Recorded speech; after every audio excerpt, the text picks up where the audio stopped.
السلام علیکم ورحمۃ اللہ وبرکاتہ۔ کورٹ میرج کرنا، لو میرج کرنا کیسا ہے؟ کیا ماں باپ کی ناراضگی کے ساتھ اگر نکاح کریں گے تو نکاح ہوگا یا نہیں ہوگا؟ انشاءاللہ ان سارے مسئلوں پر ہم آپ کے سامنے ڈسکس کرنے والے ہیں۔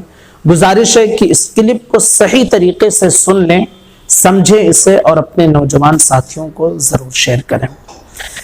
سب سے پہلی اور بنیادی چیز میں آپ کو سمجھا دوں کہ نکاح کے لیے جو ضروری ہے وہ ہے مہر کا ہونا، اس کے بعد میں ایجاب و قبول کا ہونا، اس کے بعد میں گواہوں کا ہونا، گواہوں کا مسلمان ہونا، اور ایک ہی مجلس میں ایجاب و قبول ہونا اور اسی مجلس میں گواہوں کا ایجاب و قبول سننا۔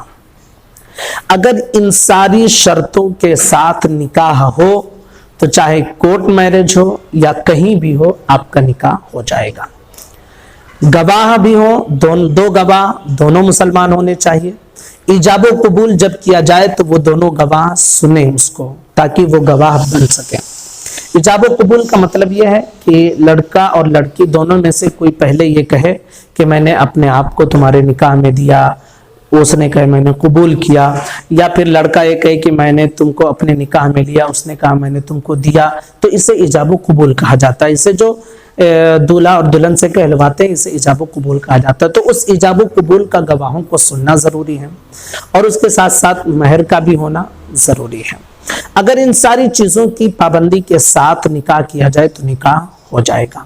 جہاں تک بات رہی کہ خطبہ وغیرہ یا مسجد میں ہونا یا پھر جو ہے ماں باپ کے رضامندی کے ساتھ ہونا، تو یہ ساری چیزیں مستحبات میں سے ہیں، بہرحال نکاح کی ضروریات میں سے نہیں ہیں۔ تو اگر شریعت کی ان ساری پابندیوں کے ساتھ نکاح کیا جائے تو نکاح ہو جائے گا۔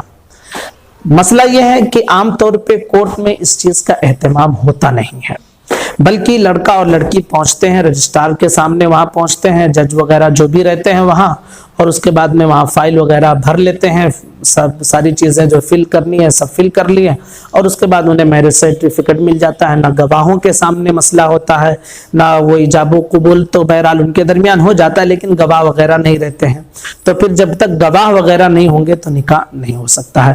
تو اگر ایک چیز آپ دھیان میں رکھیں کہ شریعت میں نکاح کے لیے جن چیزوں کی ضرورت پڑتی ہے، اگر کورٹ میں ان چیزوں کی پابندی کی جا رہی ہے تو نکاح ہو جائے گا اور دوبارہ سے نکاح کرنے کی انہیں ضرورت نہیں پڑے گی۔ اور اگر کورٹ میں ان ساری چیزوں کی پابندی نہیں ہو رہی ہے جو شریعت جس کو نکاح کے لیے لازم قرار دیتی ہے، تو بہرحال سرکاری طور پہ تو آپ کا نکاح ہو جائے گا، لیکن شرعی اعتبار سے آپ کا نکاح نہیں ہوگا۔ آپ کو پھر سے آ کر نکاح کرنا پڑے گا دو گواہوں کے سامنے۔ یہ چیز آپ دھیان میں رکھ لیجئے۔ بہرحال یہ مسئلہ ان لوگوں کے ساتھ پیش آتا ہے کہ جو لوگ اپنے ماں باپ کی ناراضگی کے ساتھ اس طرح نکاح کرتے ہیں۔ یاد رکھ لیجئے کہ اگر لڑکا ہو یا لڑکی، اسے اگر لڑکی ہے کوئی لڑکا اسے پسند ہے، یا اگر لڑکا ہے اور اسے کوئی لڑکی پسند ہے، اور دونوں کا خاندان ہم پلہ ہے، شریف خاندان والے ہیں دونوں، تو ایسی صورت میں چاہیے یہ کہ اپنے ماں باپ کو اعتماد ملے، بھروسے ملے اور انہیں بتائیں۔ ایک چیز دھیان میں رکھیے کہ ماں باپ اپنی اولاد کے لیے یہ ہر اچھی چیز کو تلاش کرتے ہیں۔ اگر آپ نے اچھا رشتہ خود سے تلاش کیا ہے تو مجھے امید ہے کہ ماں باپ اس کو تسلیم بھی کر لیتے ہیں اور مان بھی لیتے ہیں اور اس رشتے کو آگے بڑھاتے بھی ہیں۔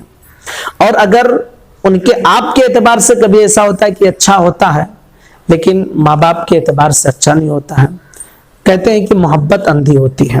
اگر لڑکا اور لڑکی میں محبت ہو گئی اور لڑکا ایسا ہے کہ وہ کماتا دھماتا نہیں، بس ادھر ادھر چھچورا پن کرتا ہے، گھومتا ہے، تو اب ظاہر سی بات ہے کوئی ماں باپ یہ نہیں چاہیں گے کہ ہم اپنی بیٹی کا ہاتھ ایسے کے ہاتھ میں دے دے جو کمائے دھمائے گا نہیں۔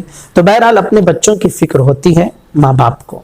تو اگر آپ نے خود سے اچھا رشتہ تلاش کیا تو اپنے ماں باپ کو اعتماد میں لیں اور انہیں بتائیں اور ان کے اعتماد کے ساتھ نکاح کریں۔ اور اگر کوئی مسئلہ ایسا رہتا ہے ماں باپ سمجھائیں، تو ماں باپ کی حکمتیں ہوتی ہیں ان کی باتوں میں